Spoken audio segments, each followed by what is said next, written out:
maana yake habari njema za ufalme wa Mungu unaokuja. Anasema aaminie na kubatizwa ataokoka, asiyeamini atahukumiwa. Hapa maana yake inamaanisha hao wanaotokea kuhubiriwa kwanza lazima wawe watu wanaojua na wakubali wenyewe wabatizwe. Hapo ndio maana hakujawahi kutokea wanabatizwa watoto wadogo katika Injili, historia ya Injili. Hapo sasa unaweza ukaelewa kwamba kuna tofauti ya dini na wokovu. Yaani Yesu hajawahi kubatiza watoto wadogo, kwa sababu kila anayebatizwa lazima aamini yeye mwenyewe. Aamini yeye mwenyewe, asaini mwenyewe mkataba kuwa mimi nakubali Mungu. Hakuna mahali nilibatizwa Yesu akiwa mtoto. Hapo kwenye sinema kwa ina maana kama hivi anavyozaliwa hivi na yani ubatizo wake unachukua muda gani? Hata padre mwenyewe ana andiko linaonyesha Yesu alibatizwa. Ana mbatizaji. Yesu, si tutasoma andiko hapa. Yesu wakati anaenda kubatizwa alisafiri kutoka kama Mweza mpaka Tanga. Sasa na huyu mtoto atakuwa mtoto atasafiri nyumbani wote. Alienda mwenyewe kwa miguu. Yaani mwendo wa kwa jina langu watatoa pepo. Hii ni baada tu ya kubatizwa. Sasa sio kafikiri hapo mpaka uwe mchungaji. Kwa hiyo baada ya kubatizwa kama kwa kuna neema itaingia ndani. Yaani imeandikwa mstari 16 na 16 aaminie na kubatizwa ataokoka, asiamini yeye atahukumiwa.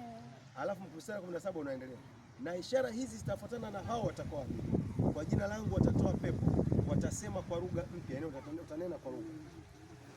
Watashika nyoka, hata wakinywa kitu cha kufisha, sio kwamba unywe kwa makusudi sasa. Hakitawadhuru kabisa. Yaani mfano mtu atakutana kutegea. Ni ngumu sana kama mtu amekutegea ili akuue ukanywa. Aidha utapata hisia usinywe au kitamwagika, yani kunatokea ishara. Au wakiruhusu Mungu unywe, watashangaa hufu. Na ishara tokea, kuna historia ambayo tulishasikia sasa. Kuna wale watokea. Wataweka juu ya wagonjwa, wataweka mikono yao juu ya wagonjwa, nao wagonjwa watapata afya. Basi Bwana Yesu baada ya kutoka vipi na Mungu anamalizia. Unaweka msingi wa imani yako sasa uwe imara. Jua unachokiamini na utakachokwenda kuwashuhudia watu baada ya hapo.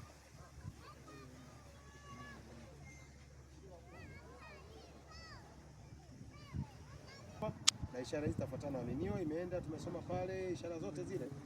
Na anasema na Bwana Yesu baada ya kusema nao akachukuliwa juu mbinguni, akaketi mkono wa kuume wa Mungu. Manake maneno haya alivyosema ni siku ile anaondoka. Siku ile anaondoka. Unaona? Nao wale waliotoka wakahubiri kote kote, Bwana akitenda kazi pamoja nao na kulithibitisha lile neno na ishara zilizofuatana na hilo neno. Yaani wewe hapa si unasikiliza, si unakwenda, alafu una siku mtu anadondoka na pepo pale. Unasema si niliambiwa baada ya kubatizwa mimi natoa pepo. Unaamua kupepo kwa jina la Yesu toka bila kujadiliana. Yaani wewe kwa sababu sio wewe unayetoa, ni umeagizwa tu utoe. Kwa hiyo una haja ya kutafakari mara mbili. Wewe kwa mamlaka ya Yesu aliyosema, mimi na kuamuru ondoka, toka kwa jina la Yesu. Moto ukuchome. Tamka silaha yoyote unaweza kutamka ikamuumiza. Tamka. Sasa ukichana kila utakachotamka kinageuka katika roho. Ukisema moto sio moto huu wa kuni huu. Kunatokea moto katika ulimwengu wa roho unamchoma kweli. Ukisema na kuchoma na mikuki ya Mungu, inatokea mikuki ya aina ya Mungu inayomchoma kwa sababu ile ni sasa alienda kutoka Yordani, kutoka Galilaya mpaka Yordani kwa Yohana. Sasa uone kwamba ndio ilikuwaje. Lengo tunakuwekea msingi kwenye ubatizo hapa. Alafu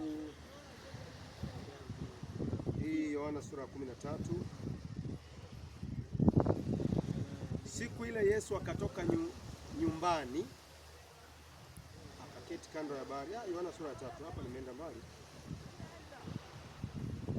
Mathayo 3. Mathayo 3. Kuanzia mstari nadhani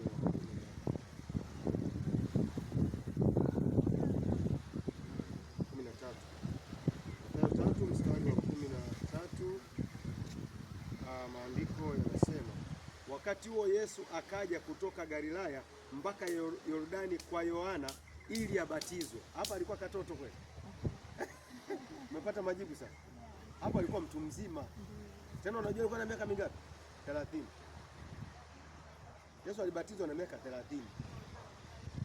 Lakini Yohana alitaka amzuie akisema, mimi ninahitaji kubatizwa na wewe, nawe waja kwangu? Kwa sababu Yohana alijua kabisa kwamba kuna mtu mmoja mwenye nguvu kuliko yeye.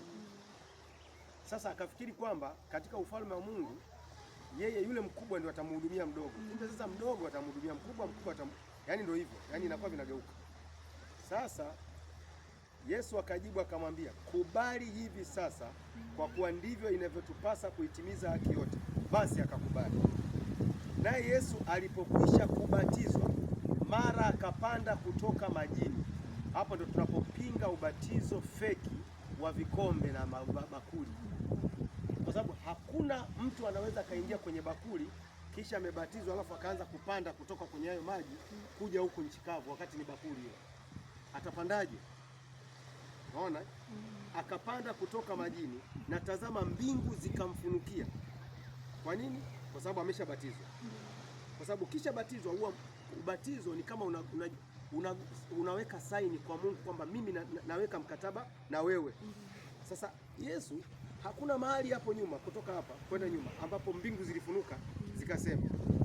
Kwa mara ya kwanza baada ya kubatizwa hapa, mbingu zikafunuka, akamwona Roho akishuka akakaa juu yake.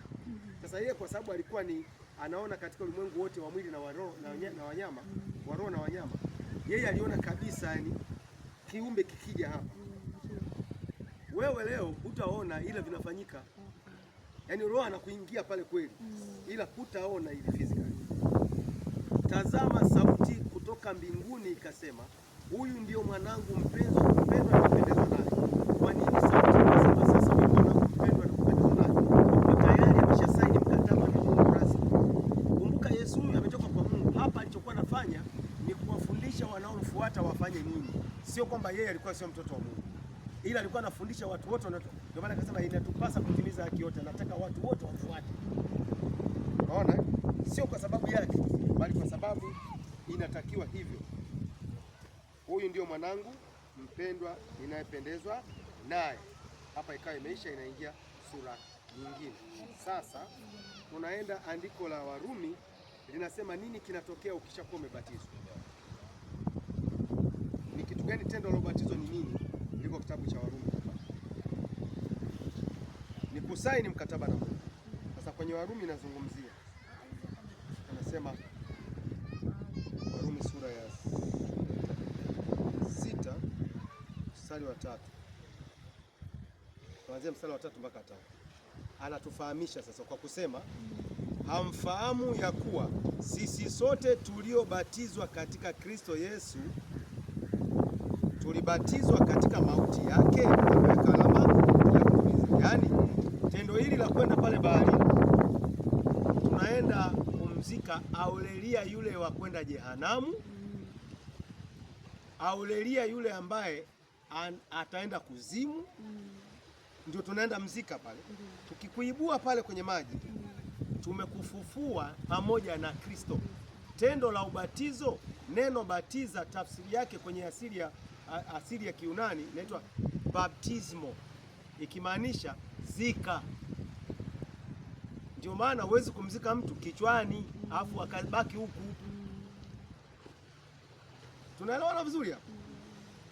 Kwa hiyo ndio maana hapa anatuambia, kwani hamjui kwamba ubatizo huo umewaunganisha nyinyi kwenye kufa na kuzikwa na Yesu kisha kufufuka?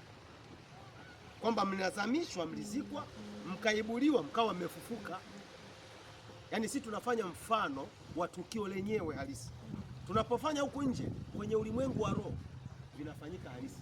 Ndio maana sasa katika masuala ya maombi aina mbalimbali, unapofanya jambo lolote la kimfano, unajua wewe unafanya huku nje, kwa mfano kwenye ulimwengu wa roho kinafanyika. Kama tunavyoona kwenye ubatizo.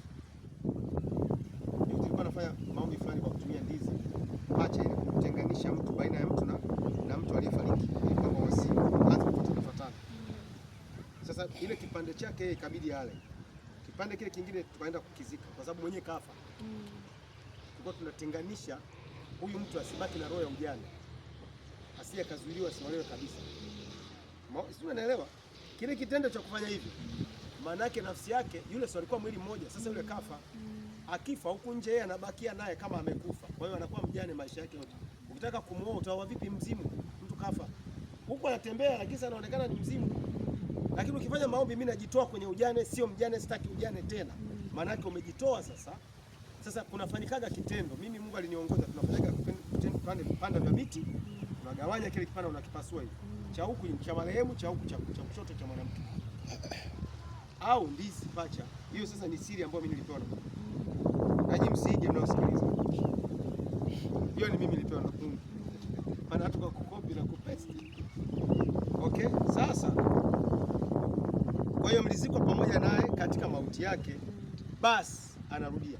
Tulizikwa pamoja naye kwa njia hiyo ya ubatizo katika mauti yake, kusudi kama Kristo alivyofufuka katika wafu kwa njia ya ufufuko wa Bwana wa Baba, vivyo hivyo na sisi tuenende katika upya wa uzima baada ya huo ufufuo wa kwenye bahari, kwenye ubatizo. Umeelewa hapo sasa? Yaani kwamba tukisha kubatiza, kuanzia hapo ujue kuanzia pale umeshapokea tiketi ya uzima wa milele. Unachotakiwa ni kuenenda na kusimama katika unyenyekevu kwenye neno mpaka unaondoka duniani. Unapofika mahali unaona kwamba ukufanya vizuri, rudi mwambie Mungu, mimi ni mwanao, sijakuacha ila nimekosea hapa. Naomba utakaso, kwa kuwa kifo cha Yesu, kile kifo cha Yesu kilikuokoa kutoka kwenye dhambi. Ndio maana unaenda kufanya kiigizo na wewe cha kufa na kuzikwa pale. Yaani ulivyoamini tu umekufa. Umekufa kwenye ubinadamu, wewe sio binadamu, ni mtoto wa Mungu tena. Umezaliwa kwenye kuwa mtoto wa Mungu. Unapoenda pale unaenda kuzikwa. Tukikuibua amefufuka yule wa rohoni. Anaishi milele huyo afi. Ndio maana sisi kwa mujibu wa Biblia wa Kristo hakuna mahali pameandikwa tunakufa. Ila sisi tunajibebesha tu malugha ya dunia hii. Eti kafariki, mpendwa amefariki yule. Hatufagi. Maandiko yanasema waliolala katika Kristo ni usingizi tu. Na sio kwamba anakuwa pale. Hayuko pale. Yeye anakuwa kama amepigwa nusu kaputi yani. Kastare, inaitwa kostare. Yaani amestareheshwa. Ili asisikie mabaya yoyote wala maumivu yoyote. Yaani amestareheshwa. Yaani uelewe mtu kufariki. Ndio maana swala la kufariki tunaliona baya kwa sababu sisi tunaishi. Lakini waliofariki ukiambiwa arudi huko akubali hata mmoja. Kwa nini? Kama amekufa katika Kristo hakubali. Ila kama ameenda jehanamu, si mwenzao mmoja aliyokuwa na ameonekana kule kwa nani kwenye kisa cha Ibrahimu. Aliyekuwa motoni, aliomba arudishwe duniani kidogo kidogo. Akaambiwa huwezi kurudi. Huwezi kurudi. Akasema sasa kama mimi siwezi kurudi, akasema basi atumwe mtu aende akamwambie ndugu zangu wasije wakaja hapa kwenye huu moto.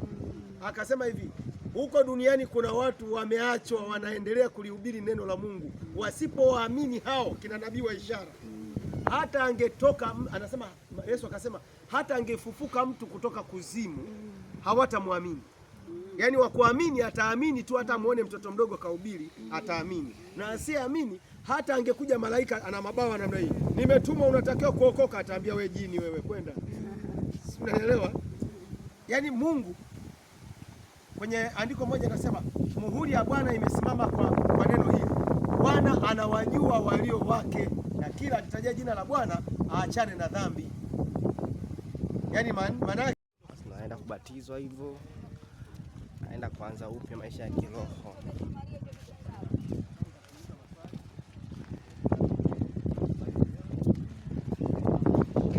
Yes.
la Mwana na la Roho Mtakatifu, yaani jina la Yesu Kristo, na kubatiza.